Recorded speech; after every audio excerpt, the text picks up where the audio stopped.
All right. I think we've probably got a quorum. A good number of folks are still joining, but I've got just about, I think it's 11 a.m. Eastern Standard Time. So we are going to go ahead and kick things off.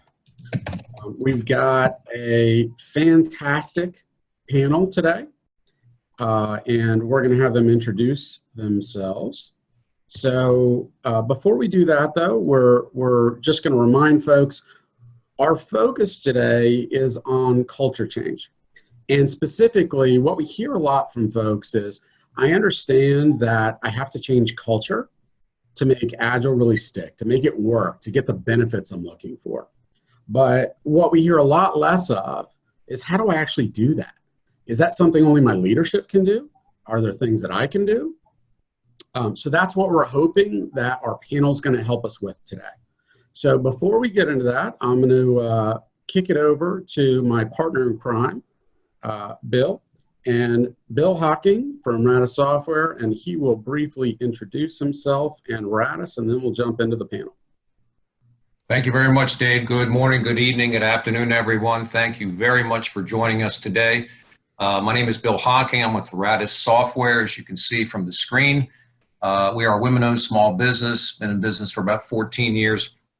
And what's really relevant to this is that we decided a few years ago to build a software tool that would dramatically accelerate an organization's ability to realize the benefits of the Scaled Agile Framework, or SAFe.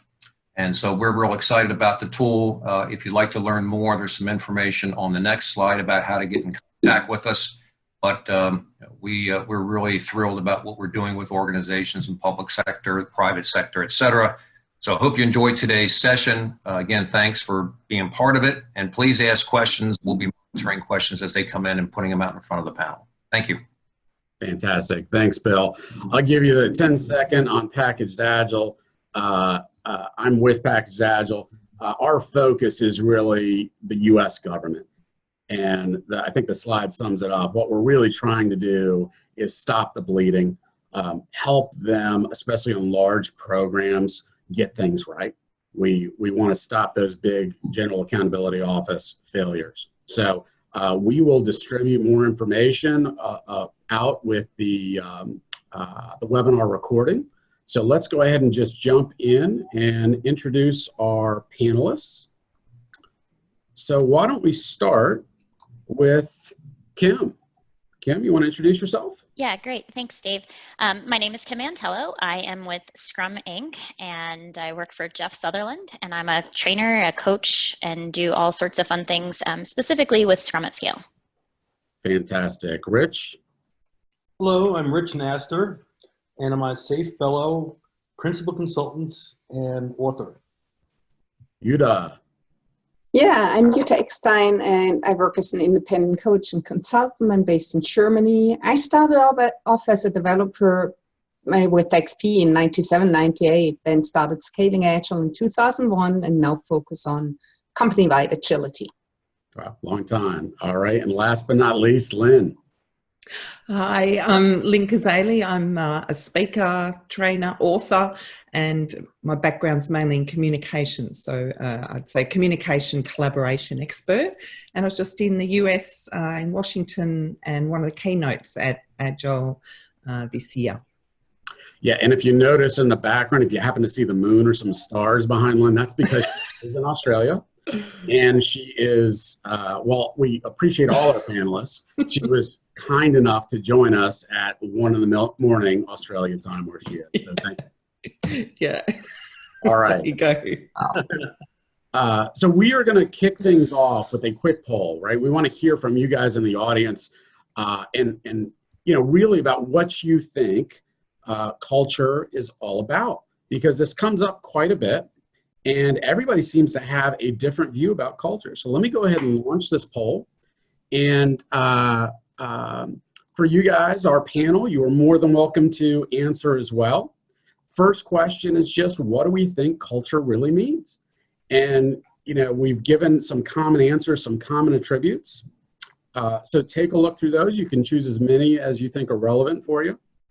And we'll give you a few minutes to do that. And once you do, Okay, so now we've sort of got an idea of what culture is. What do you see as really the biggest issue with trying to change culture? Some of you probably have a lot of experience with that, and some of you very little. So if you don't have a ton of experience, our panel is going to help fill you in, but a list of starter questions about what you think your challenges might be. So the answers are coming in. I'm going to give folks just about, I don't know, another 15, 20 seconds, and we'll see what we come up with. So what does culture mean? And then if we are trying to change culture, what do we think the most challenging aspects of that are going to be? And that's going to help our panel direct some of the questions and understand where they need to take things. All right. So I think we've got, good number of participants. Thank you. We've already got 50-some, 60-some% who have voted. Give folks just another second or two. Definitely appreciate your responses. All right. I know a few of you are still chiming in. Why don't we go ahead and end it though? And you're more than welcome to put in the chat window any other thoughts you have. I'm going to show the results just real briefly, what we came up with. What does culture really mean? Hopefully you can see this on your screen. If not, I'll read it out to you. What's most important to culture change? You know, or I'm sorry, to our definitions. And people believe overwhelmingly it's a lot about how people behave and interact. So we've got a good number of people as well with how they think. Some people think culture is largely static. A little bit more think it's dynamic. And you can just sort of breeze through. I think you can see the rest of these. In terms of what the biggest issues are, it looks like by far the number one, it's about other people. Our management isn't really committed to changing culture. So we want to do it, right? But management isn't committed. So I think that's definitely one of the things, all these frankly, but that's a large one we want to focus on today. What are those tangible things, even if we're not, formal leaders, we're not the CEO, the presidents, what can we do? Okay. And with that, why don't we go ahead and jump in and we'll start our poll questions. And let's just start. How about Lynn, since we had you introduced last, we'll let you go first. Why do you think culture change is so important for good Agile in the first place? I think it's about that saying, this is how we do things around here. And so it really is embedded in the everyday, and it can be as simple as the everyday of, you know, how a meeting runs or how someone speaks to someone else, you know, the focus on psychological safety at the moment. Well, there's focus out there might not be in the workplace. So it's these fundamental things, the everydays, if they're not starting to align with some of the things that are Agile, then getting into more advanced or more, masterful aspects of Agile will be a little harder. So it is looking at some of the day-to-day things that we can look at influencing. Okay. And I'll throw it out to the panel. Rich, how about you? Is it true, do you even agree with the premise? Is culture change really, really essential to do Agile, to become Agile, to improve our agility? Yeah, I think it is one of the most essential elements of being Agile is to change the culture. After all, being Agile is really more of a mindset than it is about principle, than about practices. You know, it's more about people's thinking and how they do things. It's the way we do things around here. And in order for Agile to work, we have to change people's mindsets, and that requires a completely different culture than most of us are used to, where it's often a command and control culture, and that doesn't do too well with Agile, as we all know. Yeah, okay, excellent. Well, it sounds like no huge disagreement there. Then let me ask you, Kim, let me throw it to you. You know, it's pretty amorphous, right? People tell me I need to change culture. Fantastic, it's really important. And then they stop the sentence at that point, and I don't know what to do. How would Scrum tell them to proceed? So kind of adding on to what Richard said, it's really becoming Agile and not just doing the Agile stuff specifically in Scrum. Jeff Sutherland will even tell you, if I go through and do the 3 roles, 5 events, and have the 3 artifacts, you can do cargo cult Scrum or cargo cult Agile, and you're not actually making any improvement. So we have to take the values, whether it's the Scrum values or just looking at the Agile manifesto values and from the basic perspective, and really start to embody those things.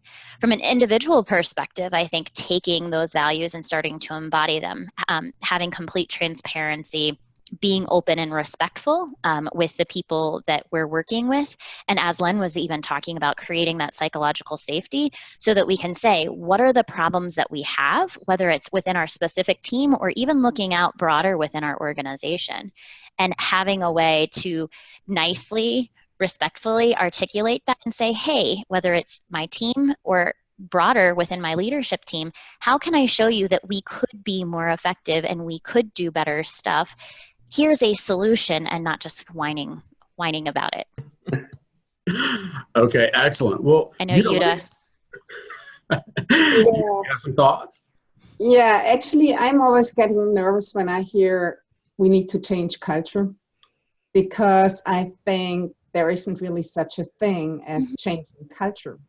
I'm sorry. I know I'm on that panel right now. I think culture is something that emerges. It's not something that we change or anyone change or whatever, neither from really within nor, and definitely not from the outside. And so I really like especially the answer of your first question, because that's absolutely my experience as well, that culture is, well, my terminology is really the behaviors and habits that we are seeing and that we are showing. And when we change the behaviors, and then after some time the behaviors will become our second order nature habits, then we will have a different culture implemented. But it's not that we, I don't know, start there and say, okay, let's start changing culture. That's not working, and definitely not by coming together in a workshop and coming up with cool values and stuff and say, okay, let's implement those values. No. Okay. So look, let me repeat back, and I'll throw it over to maybe to Lynn.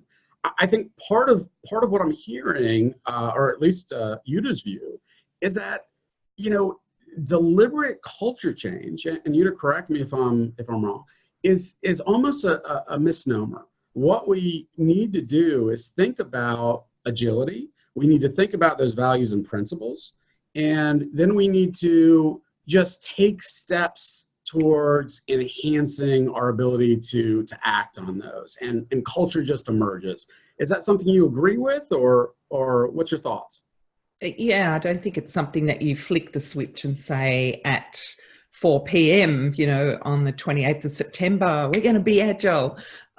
Doesn't happen like that. But we could, by the 28th of September, let's say, get closer. Let's start getting closer to our customers, for example. Maybe some people are prevented from interacting with customers or don't have any information about what customers are valuing or needing. So that could be one thing that we could start doing, is finding out how is what we're currently doing landing with our customers, and what could we do to get closer to them and find out what are some of the other problems we could be solving for them. So that's starting to be a behavioural change that could really deliver some awesome information to an organisation. So that's something I'll often start doing, is finding out, well, how close are you to putting the customer at the centre of your world? Why don't we start doing something like that? And that'll head us into the right mindset of thinking about them. What I actually like about that, what you're saying right now, Lynn, this is something that can scale through the whole company, because it's something that's an important question for every team, whatever they are working on, whatever they decide upon. For example, in their retrospective, how does this impact us serving and helping our customer? But also, if we go then maybe to the top, to the board of directors, for whatever decisions they are making, they can as well ask that question: how does what we want to decide upon right now impact our customers? And is it more for the better or for the worse? And then also reflecting on this, so it can be used as an alignment throughout. And well, Dave, you were always looking for like the small steps and really practical. And I think this is really something, because you can do this no matter where you are in the organization. First though, Rich, maybe I'm just crazy, talking about focusing on the customer. I mean, this sounds crazy talk to me. You guys don't do that at Scale Agile, right? You go out and there's something probably more tangible to change culture. Help us out here, Rich. Yeah, well, I absolutely agree that, you know, focusing on the customer is one of the most important things. But I also think in order for us to treat our customers well, the first thing we need to do is to treat our employees well. And we have to create and foster a culture. I agree with Yuta that culture just doesn't, you just can't make culture happen, but you can foster and create an environment for the kind of culture that you want to happen, emerge over time. And so having the values of being customer centric is really important. Often the type of company it is kind of permeates that throughout the culture. So there's many organizations who are really just focused on the customers, and that permeates for everyone wanting to serve the customer. I was recently on Qatar Airlines, and I was just amazed at the customer service that they provided. I mean, and their slogan is that we're the #1 airline in the world, and it's based upon their customer service. And you can see just how they behave and act because of that is simply amazing. And there's dozens and dozens of examples of companies who have purposely made being customer centric part of their organization's DNA. And I think that does have a way of permeating throughout the whole organization, because we are also customers of each other, you know, as we're working on a team and across teams. I mean, that sounds great. I'm not going to lie, Rich, this is a lot simpler than I thought. So, you know, culture change can be as simple as, and you guys challenged me on this, I think I'm hearing a lot of agreement. Culture change can be as simple as choosing a value, focus, like looking at the customer, and then maybe, like Lynn said, maybe measuring where you're starting from, right? So how happy are your customers today? Maybe you segment them a little bit, and then figuring out, look, here are some specific activities we're going to carry out to do a better job of our customer. I think I'm hearing you guys say that changes culture by itself. True, Kim and Tello? Yeah, I think just picking one of those areas and then figuring out how do you start to get that through the organization. I know the focus of this was like from a specific individual and not necessarily at the CEO or the board level, but just by taking one of those things and saying, how can we be more open? How can we be more courageous? How can we put, you know, our customers at the center? If we have even specific individuals who are focused on that, they'll start to spread that to their teams, and then it can scale through the organization.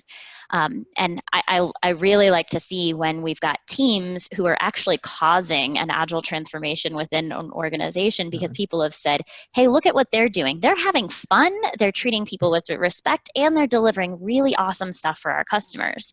And that's how we start to see how these things start to spread. And then, as Yuta said, it's not just, hey, we're going to flip the light switch, and Lynn as well. Here are some things that we're seeing that are working. How do we start to spread some different things within the organization, and maybe treat people a little bit differently, and hopefully empower them a little bit more, and make it so that people want to come to work more and they feel more valued. Excellent. Let me throw it over to Lynn real quickly. Lynn, you have thought? Yeah, just an example of I was working with a leadership team, not the most senior in the organisation, but a team that had got together working for the rail network here in Melbourne, so the train operators. And so we sent the staff down into the metro to go and interact with customers, and they had a series of questions. Like some of them were like, oh, what's going to happen when I start talking to to travelers, you know, what are they going to say to me? But this was part of the exercise of going, well, go get closer to them and ask them, how's their journey going today? What would they like, you know, to experience with the rail network? So the leadership team, 100 of them, went off to a number of stations and did that. And then they came back and we had an incredible list of things, grouped them and started to look at just some of the things they'd quickly gathered that they could start working, solving and responding to. And that was already starting to shift. Is this how we might be able to put the customer at the centre and make some changes that respond to them in quicker ways than we have before? Excellent. Okay, before we go to, we're going to go to audience questions in just a second. Let me just throw it out though. Yuta, any thoughts about that? Yeah, well, I think the way you summarized it, Dave, was what I would say is actually maybe a practice which is described on a meta level. So we call this at the moment probing. Some people might more refer to this as experimenting. So looking at what is your current situation? What is the hypothesis you are having? And then starting to run an experiment where you measure, does it validate or invalidate your hypothesis? And then you go to the next round. And so this was kind of how you summarized it using different words. And then the example we were just circling around right now was, what are the different ways how you can, for example, be more customer-centered? And there are definitely other things you can approach and look at, but it's always, I think, around this concept of probing, which is, doing experiments, but thinking about a hypothesis and measuring it. Why are you shaking your head, Dave? Well, I got to tell you, because what you just described sounds a lot like what we do in Agile, right? I mean, oh my goodness, no. And it's blowing my mind. Like so we come up with a hypothesis.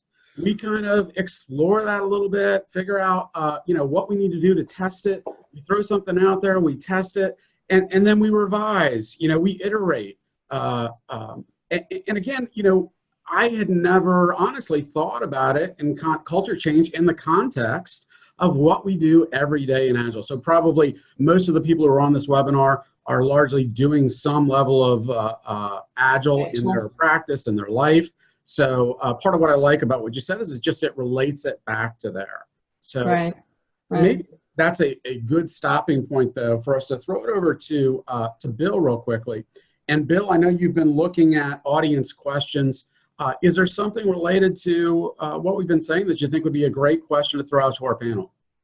Well, yeah, in a sense, I think Yuta partially answered a question from one of the participants, from Jeff Goodhue, and he was really looking for some perspective on various folks from a sociological and anthropological perspective that talk about culture change. And this is how you change cultures from a social perspective and that perspective as well. And he was interested to see, if any of the panelists have actually spoken or worked with experts and leaders, thought leaders in those spaces about how they've seen culture change, retain itself, so to speak. He was interested in seeing how the effect of those kinds of thought leaders in terms of their best practices. So besides Yuta, you mentioned that you've studied a number of these folks. Has anybody, talked to or studied any of the known sociological and anthropological leaders as relates to culture? No, but I've spoken to psychologists about change, and I think that they have a pretty good perspective on this. And really, in order for that cultural change to happen, it's all about how we act and how we behave. And that's what I love about Agile, the whole lean and Agile movement. It provides us with the values and the principles and different thinking tools to change our mindsets, and that leads to behavioral change. And culture always comes last. It's a result of the changes in the way we think and the way we act. And I think that when we look at changing an entire organization, that could be difficult, but we can, if we look at things from an anthropological viewpoint, we can look at maybe changing a tribe at a time. You know, I know that it can be frustrating waiting for the leaders to change something, but we all end up working in some kind of tribe, in a team of teams. You know, if you're talking about Spotify, they would have a tribe. In SAFe, we call that an Agile release train. So I think we as a train or team of Agile teams, just to make it more generic, can really decide about what are the values, what are the principles that we're going to follow, how are we going to work together as a single team in order to accomplish our mission and vision. And I think that's really important too, is having a vision for what do we want our culture to be? What is the worst behavior that we will tolerate within our tribe? Excellent. So let me throw that to you, Kim, because I think Scrum, there's a little bit about building high-performing teams, right? Something I think Jeff would probably say he's been working on for the last 40 or 50 years. So do you guys agree with that we can start this at the team level? Yeah, I think that, yes, you can definitely make changes from the team level and that can start to go up. We do also highly advocate for having it being impacted from the leadership level, where we often run into the biggest problems. Some people might get angry about what I'm about to say, but the middle management sludge, the frozen middle layer, that's where we're generally running into the most problems. So being able to attack it both from the bottom, the people who are doing all of the really great work, and the people who are saying, hey, if you want me to work here and to remain relevant, then I need to have these things change. I need to be more empowered. And then also from the leadership team. So kind of attacking it from both areas helps us with making those changes. And from our perspective, kind of going back to the question, you know, looking at a number of different models, whether it's the Delaney, Cotter, the Heath brothers, kind of taking all of those different things and pulling them together and saying, what makes the most sense for the context and the organization that I'm in? And from an individual, it's having the courage and starting to address some of those things that you feel like aren't helping the overall organization from a culture perspective. But yes, Jeff really cares about hyper-productive teams. And we know that we can't really make the biggest impact without having some leadership buy-in on that. Absolutely. We need to have both a top-down and a bottoms-up approach. In fact, the quickest way to affect organizational change in terms of our culture is from the top. The leaders have to really be engaged with this. You know, and the point I was making before was that, you know, we always can't affect the top, but we can also do things at the bottom too. So I think they're both equally important, but I've found without having that top-down support, that culture is very difficult to emerge. You're always fighting against it. And absolutely agree about Cotter. He's one of the gurus that we really think in terms of organizational change management. So, you know, I think his advice is really just spot on, and as well as Dan and Heath. The Heath brothers. The Heath brothers. Yes. Probably an easy way to say that. Let me throw it over to Yuta, because I'm getting Yuta a sense, and we love this, right? We don't want everybody to just completely agree. Maybe some respectful disagreement. Do you have a different view on that? Yeah, so the one thing is, I said in my intro that I started with XP in 97, 98. And that was the time where everything around Agile, which of course wasn't called Agile at the time, started as a guerrilla thing. So it never started from the top. It was always from the developers who started it. However, what also happened then, and I think I heard Kim saying this as well, that, well, then other people around and also above see what's happening there, and they get curious and they see, oh, what's going on? And so it's kind of a wave that's starting. So I kind of feel it's often, well, maybe it's easier if it's like bottom and top, as you were saying, Rich, but I think it's not a necessity.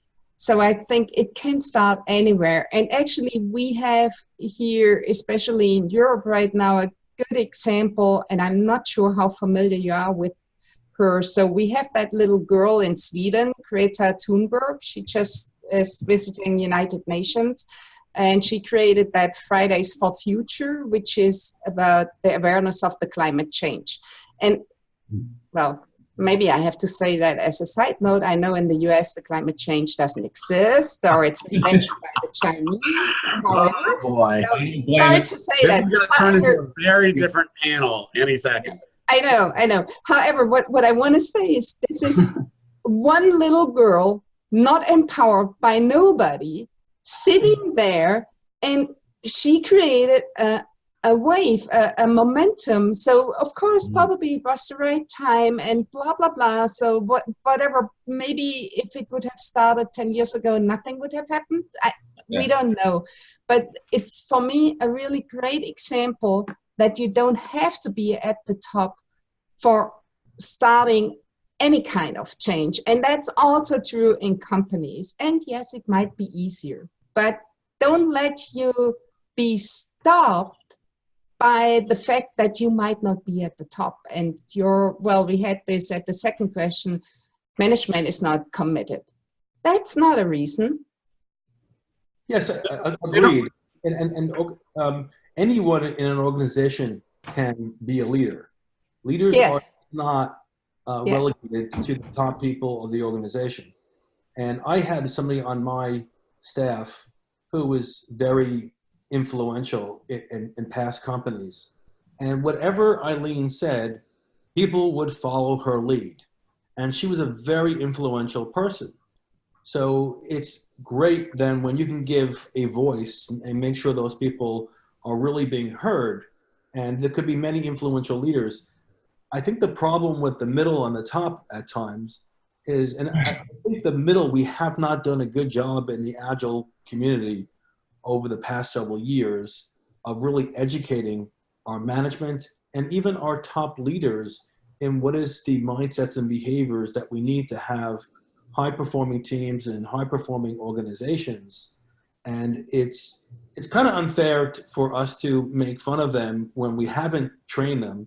And I think it's a very important aspect is that we need to train the leaders in the new behaviors and the new ways of working, so they're not out in the cold, and then we expect them to help us when they haven't really been educated on the new ways of working.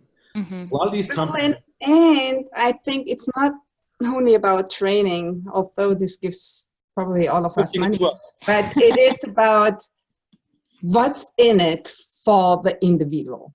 Yeah. That's what it is about. It's not about training and whatever, but that they understand what's in it for them. And the way we often talk about it, it sounds like there's nothing in it for them.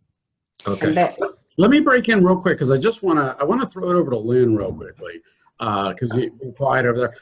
Again, this whole idea, it's very empowering, right? You do a lot of facilitation. I want to ask you about this whole bottoms-up approach because, at least originally, there's no question, it sounds like it's easier, right? If we've got leadership at the top and people at the bottom and everybody agrees we want to do this. But, what are your thoughts? Do you think this can happen bottoms up? Yeah, I've certainly worked with several teams who were wanting to make something different happen. And one of the things they started with was let's make visible the work we're actually doing. So instead of it being hidden in their computing systems, they said, let's start putting some stuff up on the windows and walls, right? What a shock. The building management says you're not allowed to put anything on the windows and walls. So here's, some of the rules. But what we ended up doing was creating some hanging visual artifacts, which was using sense making, was to say, here's what we're working on, here's why we're doing it, here's who we're doing it for.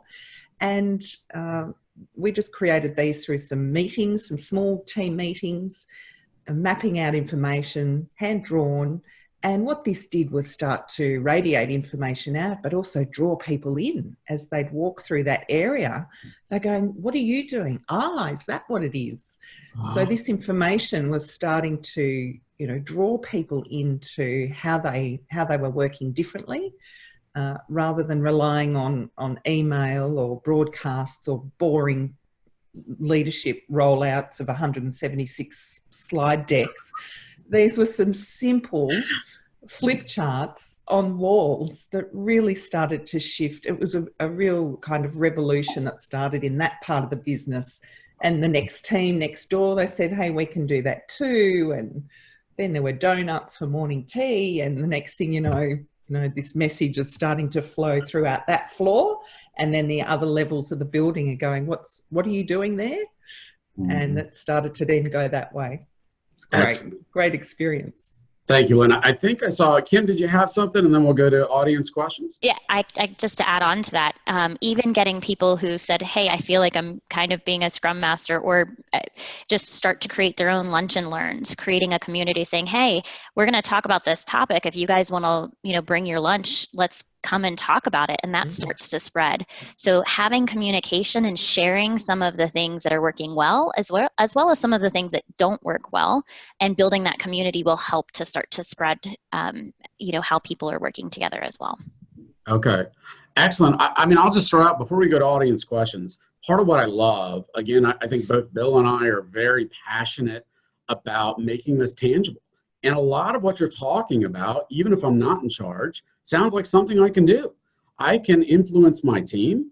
I can make big visual information radiators. I can talk to my customers and figure out how are we doing? How do they think we're doing? And then we can make a plan to adjust. And I can kind of use Agile principles to do all those things. Again, very tangible, which I think was our hope in this, and I love. So Bill, let me throw it over to you real quickly. Any other audience questions? What does our forum think about this? Well, there's a lot of agreement, I think, from a number of people that have weighed in on some of the comments that the panelists had made. A gentleman named Joe Zahn had an interesting comment. He had to drop off, but his comment was really, I think, kind of poignant. And he basically said, I'm going to read it. He said, to change culture, you need to move from one culture to another. In order to do that, you got to give people the opportunity to experience things in new ways, new experiences, because when they do, it creates a belief change that can result in behavior change, which tends to result in actions that move an organization in a different way. So, the idea of just creating and enabling an environment where you can have different kinds of experiences, and some of which are going to take root and some of which may not, but that tends to change people's behavior. And the other thing that another panelist sent in was, metrics change behavior. So if you really want to change a culture in some ways, if you change how people are paid and remove obstacles in a way that prevents them from doing those things, watch kind of what happens. So is it that simple? Usually not. But if you really want people to change in a certain way, clear as to what that looks like, if you change their compensation plans in some ways, that tends to change metrics pretty quickly. Excellent. Well, let me throw that to, I see Kim. Kim, let me throw it to you. What do you think about that, the metric? Absolutely. So changing how people are incentivized and how they get their next promotion, or how they get paid, or where they get to sit, definitely has a huge impact. And so often people say, oh, well, I'm incentivized to be a specialist, or I'm incentivized to act in this specific way. Well, I need HR to change those policies. But you can work with your managers. Most companies don't have policies that say it has to be individual based, whatever your annual performance reviews are. How can you start to get, even from a manager perspective, to them to think about how do we incentivize the team? It doesn't have to be HR at the corporate level. Managers can start to make those changes, and you within a team have the ability to have those conversations and say, hey, how do we feel about this? Is this something that we're willing to take to our immediate leadership? So I've had the opportunity of working with a number of HR people, and sometimes it's like, hey, this isn't as hard as what a lot of people make it out to be. We can start off easy with a specific group and have them just change whatever their performance goals are for an annual basis, and then, pilot it, do that whole hypothesis thing that I think I heard a little bit something about, and then see how that works for, the organization if people want to move forward with that. Excellent. Rich, I think I saw you next. You have some thoughts? Yeah, I to build on what Kim was saying, I think a very important area of cultural change relies upon HR. Instead of hiring people based upon a checklist of things that we want them to have, we need to hire based upon cultural fit and attitude so that we're getting the right talent in the organization to begin with. It's a lot easier as we hire people to get the right mindset in the first place than to change their mindsets later on. So there's many obstacles in an organization that needs to be solved. And I think it's critical to get managers and leaders on board the transformation, because there's a lot of processes, there's a lot of incentives, a lot of conflicting things that will get in the way unless we change it. And I absolutely agree that people can do a lot of things to make changes in an organization. But if it isn't supported by management actively understanding what their role is in affecting the change, then people after a while will get very frustrated because they'll keep running into things that aren't really changing. And just for example, even when we start doing sprint planning, that then changes people's mindsets in terms of, okay, as a team, now we're responsible for the planning. In SAFE, when we do PI planning, it creates a whole new cultural change now. As a team of Agile teams, we're now responsible for estimating our work, for planning our work, for managing our own risks. That's when people start really changing, is when they're supported in doing things in a new way. Okay. I heard a lot in there. I want to throw it over to Yuta real quick, because again, Yuta, part of what I love is, you are not always on the bandwagon. So metrics, this whole idea, are you for that? Do you believe there's some things we can measure? There's some things we can incentivize, and that's really going to help this whole cultural change along? Well, the one thing is, I kind of talked about metrics, but in the way of measuring the experiments, if they validate, invalidate the hypothesis, and I think that's really important. In terms of the whole Agile transformation thing, I believe what really needs to be done is that, well, first of all, any kind of metric has to be defined by the person or the group or the whatever thing that will be measured, and not from anyone else. And it doesn't even help if you have management changing this. No, as long as management is changing the way the metrics are, you will always have a negative effect, because people just find their way because they don't find it meaningful. The only thing they find meaningful is, well, I might get a better incentive. That's the one thing. And now coming to the other thing is, as long as whatever we are measuring in terms of where we want to see a different behavior on improvement is coupled with money in any way, incentive or salary or promotion or whatever it is, we will have not really positive effects. So one of the key things is work on separating these two things out, separating which I would call more goals and how you measure, are you on the right track? But this is my personal goal because I want to learn this thing. As long as we have separated that from, okay, there's a reason why I get promoted. Maybe that reason why I get promoted is because our whole product makes more money or we are selling more products. But then this is true for the whole company because there are more people who contribute to that. So that's kind of what I see. There's actually this one thing that what I saw before, well, what Bill was saying, that's the importance of making those experiences.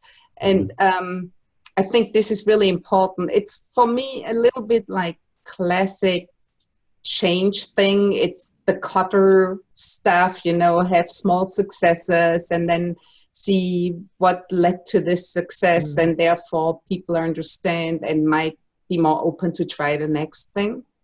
So, yeah. Yeah, I think part of what I'm hearing in there, and it's a belief I've held, and maybe you guys challenge me on this, is that behavior can change mindset and culture. Right? Yes, that's why we said culture emerges from that.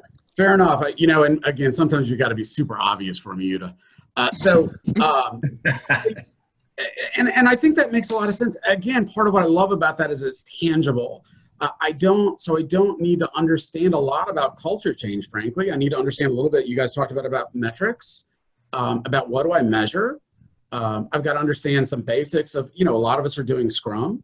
How do I do that? Doing those ceremonies for those of us who do SAFe, PI planning, things like that. Even just coming together and doing that facilitates culture change.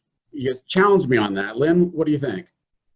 The reference earlier about experiences, how do you help people experience something? And a classic thing I saw recently was a large health organisation, and they were wanting to spread their Agile experience throughout the business. But the people who'd organised this town hall gathering of lots of staff, they'd allocated which tables people would be sitting at. So they were really trying to control the day, control who was sitting at what table at what part of the day. And I said, you know what, let's try self-organising, right? So I'm trying to help them experience something new. Oh, no, it will take too long, it won't work. Anyway, we got through, said, let's just try it, little experiment. And the teams organised, surprisingly, quickly. Of course they did. People went and worked on the topics they wanted to work on. And it was this experience for many of the people, the leaders and a number of other people watching this large group of 70 or 80 people self-organise that shocked them into going, wow, people will do this. And I don't know how else you could help them experience that, but for them to see it. But for, a facilitation like that. So I love to be able to create that experience and say, let's try it out. Let's see what happens. And if it doesn't work, don't worry, we'll go back to old ways, but we never do. We tried these smaller experiments. Yeah. Kim, I think I saw a lot of agreement from you there based on the head nods.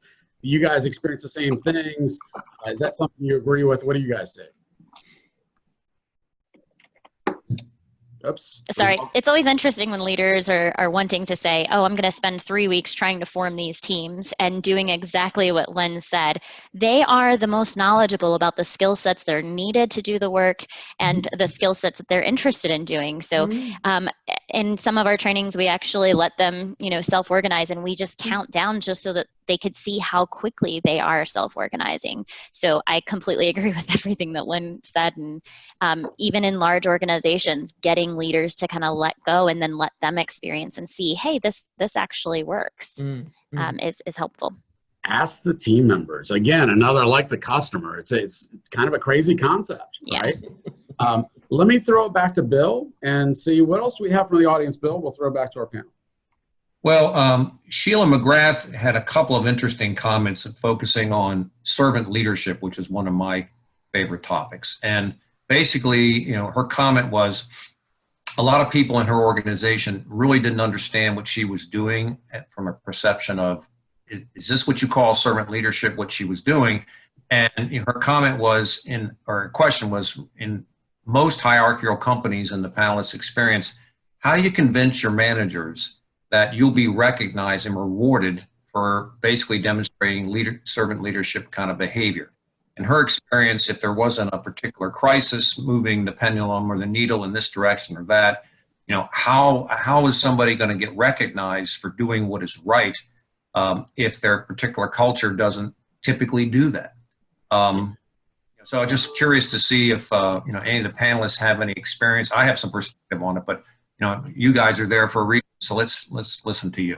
Yeah, we don't want to hear from you, Bill. We got to hear from the panelists. So actually, I think I saw Kim first. Yeah. Kim, what do you think? So we actually had a group of, I'll call them chief product owners. Hopefully people understand what I mean by that.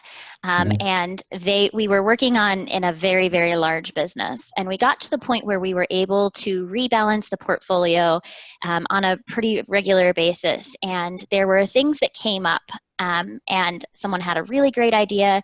And one of the leaders said, you know what, that thing is more important than the things that my teams are working on. So let's reallocate my team, have them work on the stuff that you just came up with. And instead of that person saying, oh my goodness, I'm going to lose my job, I don't have anything to work on, they actually got promoted. Now, same organization the year before, before we started to have some of these emerging things that were taking place, there was someone who was delivering a really awesome product with a very small team. And he was told, oh, you can't get to this next role because you don't have enough people on your team. So it's interesting to see just within about a year, the difference in that specific organization, a really large, really old organization. Yeah, interesting. I mean, again, it sounds like, I'll take it to you, Rich, just one sec. It sounds like, again, the interplay between what we can do at a team level, right, or even an individual level, and how that management support plays in. Mm-hmm. And frankly, and Rich, I don't know if you can touch on this. It sounded like you wanted to answer, but, you know, part of what the questioner brought up is about risk.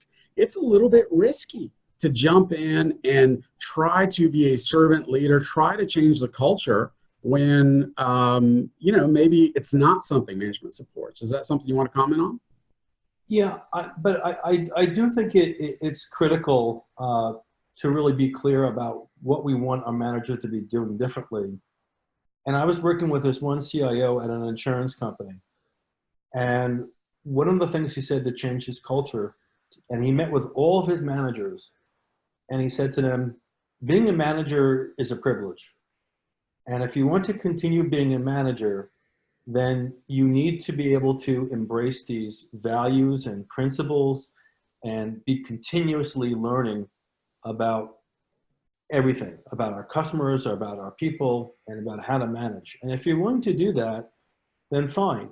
If not, perhaps you want to go back to being a practitioner. And he wasn't going to penalize them for you know, in their compensation for doing that, because a lot of people are promoted into positions, into management positions, because of their expertise as a practitioner, and therefore they're not always the best managers. And management and leadership has a tremendous impact on the organization, and we really need to learn how to be servant leaders, and to really, we're there to serve people.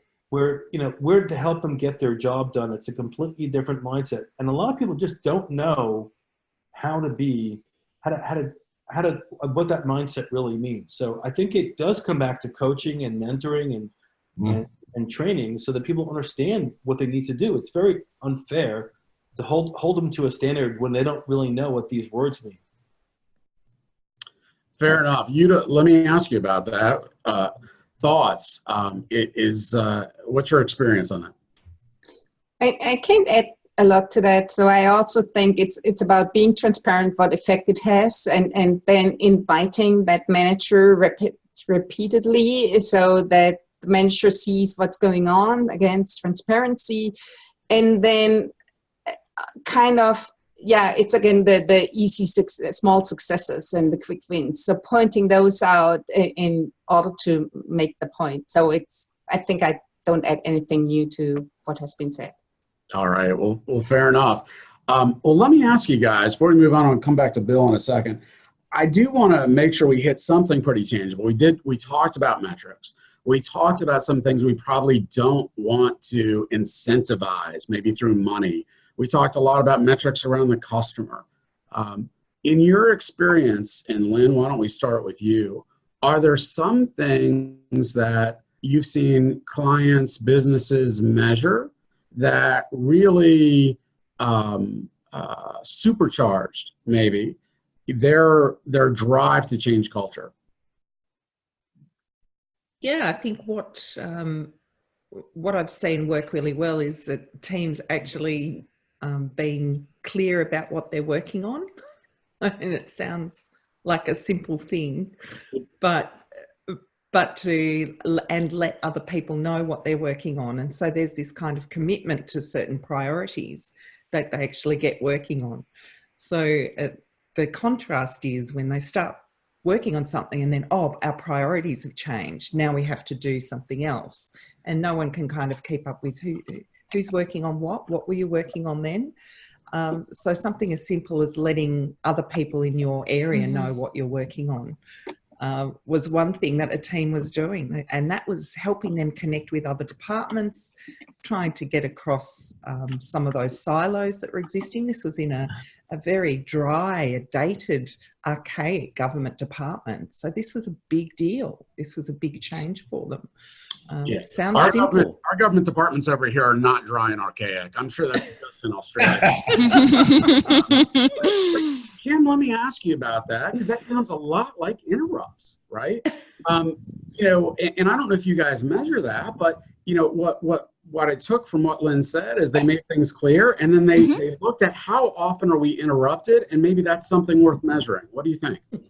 Absolutely. I actually have an example. I had a plant manager and a team who was supporting a manufacturing plant. And the plant manager kept saying, well, you guys aren't ever getting anything done that I asked you to get done. I've told you these are the priorities.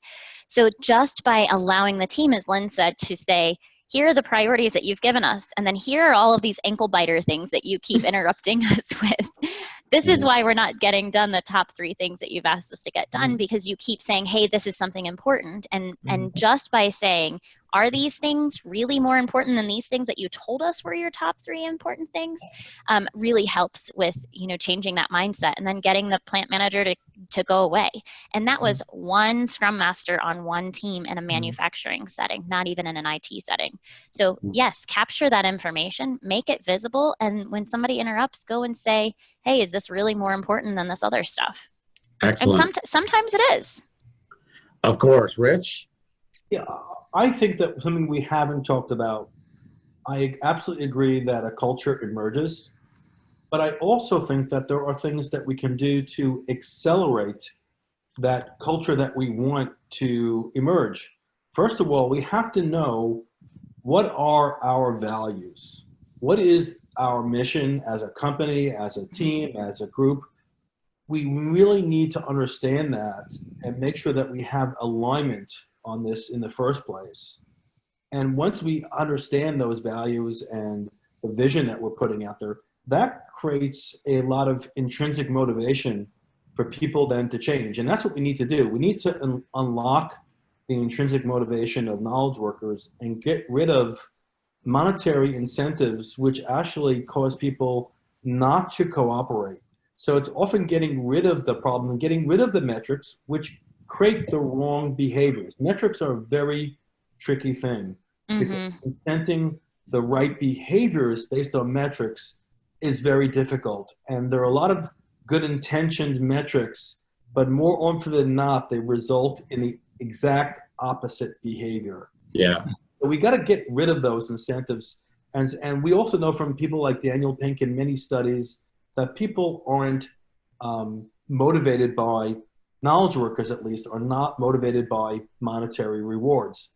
But we have to pay people enough to take the issue of money off the table so people aren't thinking about the money and then not cooperating because, okay, I won't get any credit for that, and therefore I won't get the money that I need to take care of my family. Yeah, absolutely. Well, let me say, I know we're getting short on time. I want to throw it over to Yuta for some last words and then check in with Bill. Yuta, anything you want to add? Yeah, so that was a great summary from Rich. And I want to emphasize again that I think it's important that the person group that's got measured defines the metric. And it's not somebody else, because that makes the whole difference. If I want to know, I want to improve on this and that, and I think about how I can measure if I do or not, and if I'm on the right track, this is a completely different game than if you decide I should get better at whatever, you know, that's just why, right? So that's for me a key difference. I love that, and that's maybe a good message to get out on, is that individual empowerment. Again, it's not just about your leadership. You can help define some things and maybe do it on small scale and push that up. So I know we're out of time. Out of respect for everybody, I'll say one of the things we will do for all of those of you who did ask questions and didn't get them answered, we will throw those to our panelists and see if they do have time. If there's some that they can answer after the fact, we'll be happy to post those. And some of you have asked about whether a copy of this video will be made available. Absolutely. As soon as we clean it up, we will let you know through the email address you registered for the event for when it is ready. And Bill, any closing words from you? No, I just want to thank the panelists and thank all the people who took time today. There's one particular question that we definitely will want to answer after the fact that Barry asked about: how do you introduce Agile into a government PM culture? You know, that Dave, you would actually be qualified to answer, but we'll get to it. But again, I think this is a great interplay, and just the key message I think that we're all trying to leave with everyone is you as an individual can make a difference. It's your passion, your decision to own something and run with it can make a huge impact within your organization. Don't let anybody stop you from trying, because you can affect it. Coming to empower you, you're already empowered. Fantastic. That's well said. I'll echo Bill's sentiment. Thank you to our panelists. You know, whether you got up in the middle of the night to come to this or not, fantastic. And we will be in touch with a video recording. Thanks, everybody. Thank you. Thank Have you. a great day. Thank you. See you. Take care, guys.